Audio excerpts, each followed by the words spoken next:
Class 9 maths में NCERT में triangles chapter के अंदर हम लोग angle side angle congruency condition को प्रूफ करने जा रहे हैं। सबसे पहले हम लोग स्टेटमेंट मिला लेते हैं।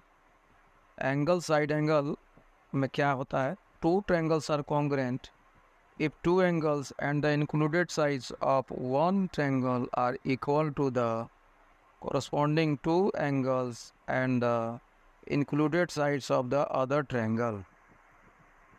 मतलब कि अगर हम कोई दो ट्रायंगल लेते हो इस प्रकार कि एक ट्रायंगल ए बी सी और दूसरा डी ई एफ हो और साथ में एंगल बी जो है एंगल ई के इक्वल हो जाए और एंगल सी जो है एंगल एफ का इक्वल हो जाए और उसका इंक्लूडेड साइड मतलब कि बी सी, एंगल बी और सी का इंक्लूडेड साइड बी सी है, उसी तरह से एंगल ई और एफ का इंक्लूडेड साइड ई एफ है।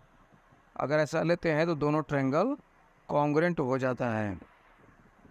इस चीज़ को समझने के लिए हम लोग तीन तरह का केस लेते हैं। मान लिया कि ए केस वन में ए बी जो है टी ई के इक्वल है, ए बी जो हम देख रहे हैं वो डी के इक्वल है, तब क्या होगा? उस केस में ए बी जब डी के इक्वल हो गया, ए बी जो है डी के इक्वल हो गया, एंगल बी जो है एंगल ई के इक्वल है, एंगल बी जो है एंगल ई के इक्वल है और B C equal to F, B C equal to F पहले से गिवन था। तो अगर इसको मिला के हम लोग देखते हैं तो साइड से दोनों ट्रायंगल हमारा कॉन्ग्रुएंट हो जाता है। लेकिन मान लिया कि अब जो है ए बी जो है वो डी से छोटा हो गया, ये जो ए बी देख रहे हैं इस डी से छोटा हो गया, उस केस में क्या होगा? तो मान लिया कि एक पॉइंट डी पर, इस डी पर एक पॉइंट जी है, तो इस प्रकार से है ई जी इक्वल टू ए बी, ये जो ई जी देख रहे हैं इस ए बी के इक्वल हो। तो अब हम लोग क्या करेंगे?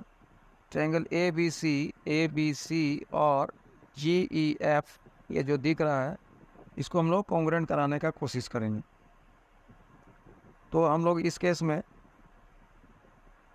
देख रहे हैं कि ए बी इक्वल टू जी, क्योंकि अभी हम लोगों ने मान के चला कि ए बी जो है वो जी के इक्वल है और angle B equal to E, angle जो बी जो देख रहे हैं वो एंगल ई के इक्वल, ये पहले क्वेश्चन में गिवन है हम लोग का, और बी सी जो है वो ई एफ के इक्वल है, बी सी ई एफ के इक्वल है।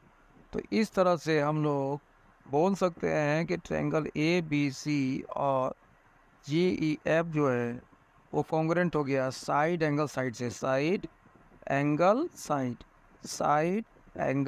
से कॉन्ग्रुएंट हो गया। और जब कॉन्ग्रुएंट हो गया इसका मतलब कि एंगल ए सी बी जो है वो जी एफ ई के इक्वल हो गया है। ये ए सी बी जो है फाइसिपिसिटी से जी एफ ई के इक्वल हो गया। तो बट ए सी बी जो है वो डी एफ ई के इक्वल है। पहले से हम लोग जान रहे हैं कि एंगल सी जो है वो पूरा इस एफ मतलब कि डी एफ ई के इक्वल है। इसका मतलब हो गया कि एंगल जी ई एफ जो ये अंदर वाला है और बाहर पड़ा वाला जो बाहर वाला एंगल है दोनों इक्वल है, बट ऐसा हो ही नहीं सकता है। ये छोटा वाला एंगल और बाहर से जो एंगल है वो कभी इक्वल नहीं हो सकता है। इसका मतलब जो जी है उसको डी पर कोइंसाइड करना पड़ेगा और तभी जाकर ये पॉसिबल है।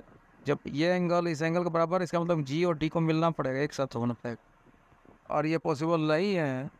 इसका मतलब कि ए बी को हम लोग डी के इक्वल मान सकते हैं। इसका मतलब जो ये ए बी जो देख रहे हैं अब जी के इक्वल ना होकर डी के इक्वल, जब ऐसा हो गया तो एंगल साइड से ये कॉन्ग्रुएंट हो जाएगा। तो इस तरह से हम लोगों ने सेकंड केस में देखा कि अगर ए बी जो है वो डी से छोटा हो गया तब कैसे कॉन्ग्रुएंट होगा। अब इसी तरह से हम लोग केस 3 मानते हैं।